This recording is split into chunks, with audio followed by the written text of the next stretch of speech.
बिस्मिल्लाहिर्रहमानिर्रहीम, अस्सलाम वालेकुम। मैं हुमारिया अली और आप देख रहे हैं मेरा यूट्यूब चैनल। उम्मीद करती हूँ कि अपनी फैमिली के साथ खुश खुर्रम ज़िंदगी गुजारे होंगे इंशाअल्लाह ताला। क्या सज्जल अली ने माँ बनने की ज़िम्मेदारी उठाने से इनकार किया? सज्जल के रवैये की वजह से आहत रज़ा मीर ने जो है उसको तलाक देने का फ़ैसला किया, या हमेशा से जो आहत के बारे में मशहूर है कि वो मामाज़ बॉय है, उसकी माँ का ऐसा प्रेशर था, इतना प्रेशर था जिसकी वजह ये हुई, रिएक्शन ये हुआ कि उसने अपनी बीवी को तलाक दे दी। सज्जल आखिर माँ क्यों नहीं बनना चाहती थी? क्योंकि शादी कर ली है और हर औरत जो है माँ बनना चाहती है। ऐसी क्या वजूहात थी जिसकी वजह से उसने माँ बनने से इनकार किया? 6 महीने पुरानी अल्ट्रासाउंड रिपोर्ट अचानक से तलाक की खबरों के बाद बाहर कैसे निकली? किसने निकाली? क्यों निकाली? कौन ऐसा था जो मुसलसल कोशिश कर रहा था कि इन चीज़ों को निकाला जाए, या ये सब कुछ झूठी चीज़ें हैं?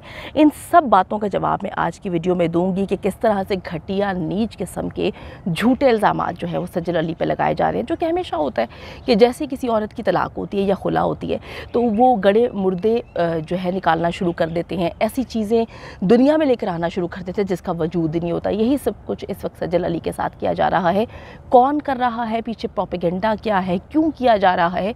क्यों एक झूठी खबर को फैलाकर जो है वो किरदार कुशी करने की कोशिश की जा रही है? ये आज की वीडियो में मैं ज़रूर आप लोगों के सामने इसका जो है पोस्टमार्टम करने जा रही हूँ। आपने वीडियो को आखिर तक ज़रूर देखना है, क्योंकि जो लोग उसको पसंद करते हैं, जो लोग सज्जल को से मोहब्बत करते हैं, उनको इस वक्त सपोर्ट करने की ज़रूरत है। इस तरह की जितनी भी फेक न्यूज़ जो है लोग बना रहे हैं, ख़बरें निकाल रहे हैं, अगर आपको लगता है आपको मेरा यूट्यूब चैनल सब्सक्राइब करना चाहिए तो ज़रूर करें, ताकि जितनी वीडियोज़ आप लोगों के लिए बनाई जाती हैं वो आपको बर वक्त मिलती है। तो अच्छा जी, मैंने आपको कुछ चीज़ें जो है वो समझानी है, अपने गौर से समझनी है। सज्जल अली एक मंजी हुई अदाकारा है। उसने पाकिस्तान में तो काम किया, लेकिन पाकिस्तान से बाहर इंडिया में बहुत अच्छे अंदाज में वो काम करके आई, बड़ी ग्रेसफुली उसने काम किया। और उसने अपने मुतादिद इंटरव्यूज़ में ये बात बोली है कि मैं अपनी शराइत पे काम करती हूँ, मैं काम के लिए कभी गिरती नहीं हूँ। यही वजह है जब उसको हॉलीवुड से ऑफ़र आती है तो आपको पता है कि कुछ बोल्ड सीन्स करवाते हैं वो लोग, कुछ कपड़े ऐसे पहनने होते हैं। तो उसने कहा कि जी मैं नहीं करना चाहती, मैं इंतज़ार कर रही हूँ कुछ ऐसी फ़िल्मों का जिसमें मैं अपनी शराइत के मुताबिक काम कर सकूँ। अब जी सज्जल अली की फ़िल्म खेल खेल में नवंबर 2021 में रिलीज़ हुई, और फिल्म की रिलीज़ का ऐलान जो है सज्जल अली ने 28 अक्टूबर 2021 को कर दिया था। 29 अक्टूबर 2021 की हम बात करें, आपको बताती चलूँ कि सज्जल अली ने अपनी और आहत की एक बहुत खूबसूरत अंदाज़ में तस्वीर जो है वो पोस्ट की। बड़ी प्यारी पिक्चर्स पोस्ट किया करती थी, बड़ी खूबसूरत उसके पास पिक्चर्स थी जिसको वो शेयर करती थी। वो तस्वीर जो है शेयर करती है और उसने आहत रज़ा मीर को अपना हीरो करार दिया है। इत्तफाक से जी ये सज्जल की तरफ से आहत रज़ा मीर की पोस्ट की गई आखिरी जो है वो तस्वीर जो है वो होती है। लेकिन आज 6 महीने के बाद जब सज्जल और आहत की तलाक कन्फर्म्ड हो जाती है, ख़ुद वो लोग कन्फर्म कर देते हैं, सज्जल अली अपना नाम चेंज कर लेती है। आहत का नाम जो है अपने नाम के साथ जो उसने लगाया होता, बड़ी खुशी से बड़ी मोहब्बत से लगाया होता, उसको वो रिमूव कर देती है। तो अचानक सी ऐसी फ़जूल ख़बरें जो हैं वो सामने आना शुरू हो जाती हैं, और सज्जल की अल्ट्रासाउंड रिपोर्ट तक की तस्वीर जो है इस वक्त मीडिया पर गर्दिश कर रही हैं। ये कौन सी अल्ट्रासाउंड रिपोर्ट है? ये कौन सी कहानी है? जब सज्जल और आहत की सेपरेशन चल रही थी या उनका रिश्ता चल रहा था, तब तो ये चीज़ें निकल के सामने नहीं आती। जैसे ही तलाक कंफर्म होती है और लोग अपनी सारी की सारी सपोर्ट जो है वो सज्जल के साथ करते हैं, क्योंकि लोगों ने देखा है कि सज्जल किस तरह से इस रिश्ते को निभाने की कोशिश कर रही थी। जब इनकी सेपरेशन हो जाती है तब भी सज्जल मुसलसल जो है वो आहत को ही सपोर्ट करती है, झूठ बोलती है। तो एक औरत जो है, मेरा नहीं ख्याल कि अगर उसको कोई मसले हैं अपने हस्बैंड से या अपने इन लॉ से, तो वो झूठ बोलेगी। सज्जल ने ऐसा कुछ भी साइन नहीं दिया जिससे लगे हमें कि सज्जल अली जो है वो तलाक चाहती है या वो प्रॉब्लम्स क्रिएट कर रही है। तो अब ये जी झूठी अल्ट्रासाउंड रिपोर्ट्स जो है वो सामने आती है, मुझे इंतहाई अफसोस और यकीन करें दुख के साथ ये कहना पड़ता है कि कुछ लोग गलत होते हैं और वो सारी ज़िंदगी गलत ही रह जाते हैं, और गलत रहते रहते ही मर जाते हैं। उनके अंदर ज़रा शर्म नहीं होती, उनके अंदर ज़रा वो कहते हैं ना कि तरबियत का बड़ा कसूर होता है इंसान की, कि वो अपनी इस्लाह करने के बजाय दूसरों पर इल्ज़ाम तराशियाँ करते हैं। अपने आप को जानते हैं कि वो गलत है, कौन सा इंसान है जो जानता नहीं है कि वो गलत है? गलत होने के बावजूद वो अपनी इस्लाह से ज़्यादा लोगों पर तनकीद करना, लोगों पर झूठे इल्ज़ाम लगाना जो है वो आसान समझते हैं, उनके लिए वो आसान होता है। अगर जी सज्जल अली की प्रेगनेंसी और इसकाते हमल की ख़बरों में ज़रा भी सच्चाई होती तो ये खबरें आप खुद सोचें कि 6 महीने पहले क्यों बाहर नहीं आई, जब इन दोनों की सेपरेशन होती है। ये खबरें अगर सच्ची होती तो 6 महीने पहले ही आ जाती। ये अल्ट्रासाउंड रिपोर्ट जो अब इस वक्त सोशल मीडिया पर गर्दिश कर रही है, ये 6 महीने पहले ही आ जाती। डॉक्टर्स की रिपोर्ट्स जो हैं वो तब क्यों नहीं लीक हुई अचानक से तलाक के बाद, और सज्जल को सारे लोग सपोर्ट कर रहे हैं, उस वक्त की सारी चीज़ें लीक क्यों होती है। आज जब सज्जल अपनी ज़िंदगी के मुश्किल तरीन दौर से गुजर रही है, एक ऐसा दौर, एक वो वक्त था जब उसकी वालिदा इंतकाल करती हैं, और एक अब ये दौर है, अब ये वक्त है, ये कड़ा इम्तिहान है जब उससे वो जिनसे बहुत ज़्यादा मोहब्बत करती है वो अब इस दुनिया में नहीं है। आप देखें कि माँ एक ऐसा रिश्ता जो कभी वापस नहीं आ सकता, और सज्जल ने जिस सर्कमस्टांसेस में अपनी माँ को खोया था, उसके बाद उसने मुख्तलिफ इंटरव्यूज़ में ये बात बोली थी कि आहत रज़ा मीर से मैं बहुत मोहब्बत करती हूँ, आहत रज़ा मीर से मैं अपनी माँ के बाद अगर किसी से प्यार करती हूँ तो वो आहत रज़ा मीर है, और अब वो भी उसकी ज़िंदगी में नहीं है। अच्छा जी, अब इस पर इस वक्त में इतने गलीज़ और झूठे और गंदे घटिया किस्म के इल्ज़ामात लगाए जा रहे हैं। दुबई में आप देखें ज़रा, थोड़ा सा इसको जोड़ें। आहत रज़ा मीर पर जब वो एक्सपो 2020 में शिरकत करता है, मैंने इस पर वीडियो बनाई थी, जैसे वो स्टेज पे आता है लोगों को शुक्रिया अदा करने के लिए, वहाँ पर उस पर शदीद तनकीद की जाती है, और तनकीद के साथ साथ जो है लोग सज्जल का नाम वहाँ पे लेते हैं। सज्जल के किरदार पर घटिया इल्ज़ाम लगाना, क्या इस सारी चीज़ के बाद इत्तफ़ाक़ हो सकता है? डेफ़िनेटली जी इत्तफ़ाक़ नहीं हो सकता, क्योंकि जिस तरह से आहत रज़ा मीर ने वहाँ पे अपनी बेइज़्ज़ती महसूस की, उसको बोलने नहीं दिया गया, उसको कितना उसकी तज़लील की गई, उसको ज़लील किया गया। वो बोलना चाह रहा था, वो क्लिप जब मैं देखती हूँ बार बार तो नज़र आता है कि किस तरह से उसकी तज़लील हो रही है। उसके बाद जो है फ़ौरन बाद उसके सज्जल अली पे घटिया इल्ज़ामात लगना शुरू हो जाते हैं। ये इत्तफ़ाक़ बिल्कुल भी नहीं है। सज्जल ने शुरू से लेकर अब तक जो है बड़ी ही ग्रेसफुली ये तमाम मामलात को हैंडल किया है, बहुत अच्छे अंदाज में चीज़ों को देखा है।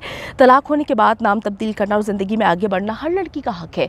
कोई इंसान जब कोई रिश्ता शुरू करता है वो ये नहीं चाहता कि उसकी आगे चल के जो है तलाक हो जाए। आप अपनी फीलिंग्स शेयर करते हैं रिश्ते में, आप जितने, ये बड़ा खूबसूरत रिश्ता होता है, आप सबको पता है कि अल्लाह ताला ने खूबसूरत तरीन रिश्ता बनाया है, और मियाँ बीवी तो एक दूसरे का लिबास हैं। इतने खूबसूरत लम्हात मियाँ बीवी जो आपस में जो शेयर करते हैं वो किसी और रिश्ते में नहीं होते। तो इसके बाद एक औरत की या एक आदमी की जब तलाक हो जाती है तो उसके बाद जो सर्कमस्टांसेस होते हैं हम उसका तसव्वुर भी नहीं कर सकते। जो गुजर रही होती है उन पे गुजर रही होती है, और वो बड़े नीच लोग हैं। मैं कहती हूँ कि परवरिश ही गंदी होती है, खोटे गंदे इंसान होते हैं जो लोगों को जो है ऐसे कड़े वक्त में भी उन पे कीचड़ उछालते हैं। मैं कहती हूँ झूठे इल्ज़ाम लगाने वालों पर खुदा की लानत होती है। हम अपने मुताबिक चीज़ों को मोल्ड कर लेते हैं, फोल्ड कर लेते हैं, और हम ये नहीं सोचते कि जब आप गंदे इल्ज़ामात किसी पे लगाएंगे, तो जब किसी पे हम झूठे इल्ज़ामात लगाते हैं तो वो कहीं ना कहीं से फिर हम पर आ जाते हैं। हम पर जो है हमें शर्म आनी चाहिए। हम इतने बेहया हो चुके हैं कि हम ये सोचते हैं कि जी अगर तलाक हुई है तो कहीं लड़की का कसूर होगा। झूठी कहानियाँ अपनी तरफ से मुरतब करना बंद करें, झूठी बकवास करना बंद करें।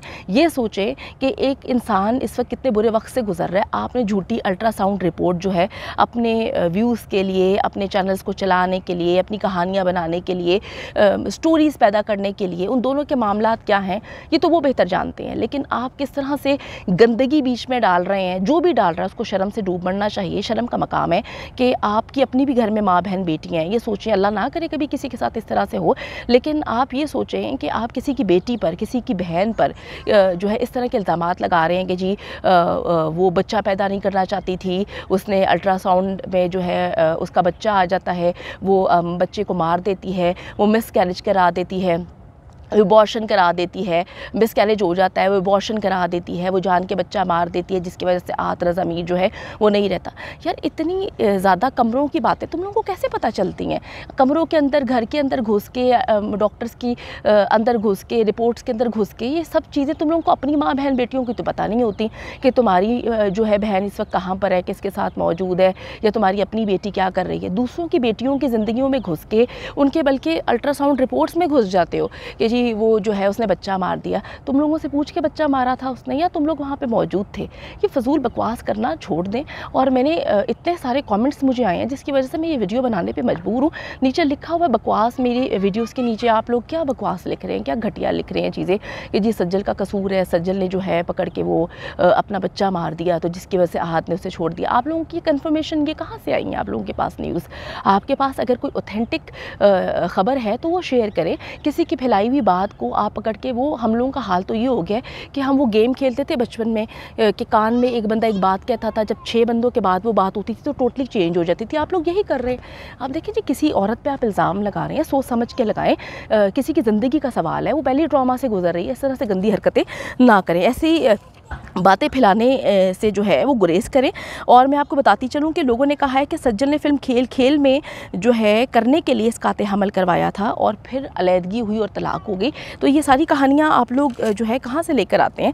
खुदा के लिए ऐसे लोगों पे उंगलियाँ ना उठाएं। एक उंगली लोगों पे उठाएंगे तो आप पर भी बाकी उठेंगी। हालांकि ये बात सब जानते हैं कि सज्जल बहुत ही हम्बल है, बहुत ही फ्लेक्सिबल है और उसने कभी भी काम हासिल करने के लिए कभी भी कॉम्प्रोमाइज़ नहीं किए। सब जानते हैं कि एरोगेंट कौन है, सब जानते हैं कि किसने रिश्ते को ख़राब किया। जो लोगों को जानते हैं, समझते हैं, परखते हैं, उनको सब पता है कि इस रिश्ते को किसने ख़राब किया। तो इस तरह डीपली किसी की ज़िंदगी में घुसने की कोशिश ना करें। मगर जी, ऐसे तमाम लोगों को शर्म आनी चाहिए जो इस तरह के काम कर रहे हैं।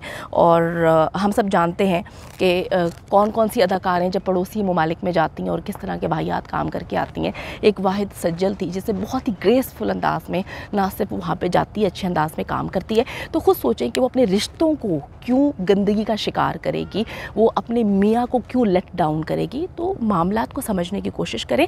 स्पेस में झूठी अल्ट्रासाउंड रिपोर्ट्स जो है निकालने से बेहतर है अपने घरों में देखें कि आपके घरों में क्या हो रहा है। बेहतर यही है कि लोगों की ज़िंदगी में झूठी रिपोर्ट्स और झूठी बातें फैलाने से जो है गुरेज़ करें। अल्लाह ताला सख्त नापसंद करता है उन लोगों को जो झूठी खबरें फैलाते हैं और किसी पर तोहमत लगाते हैं। उम्मीद करती हूँ कि आप लोगों को जो है समझ आ गई होगी। झूठी खबर बिल्कुल भी नहीं फैलानी चाहिए और दुआ करें कि उनकी ज़िंदगी में जब यहाँ तक मामलात आ गए हैं तो अल्लाह ताला उनके लिए आसानियाँ पैदा करें।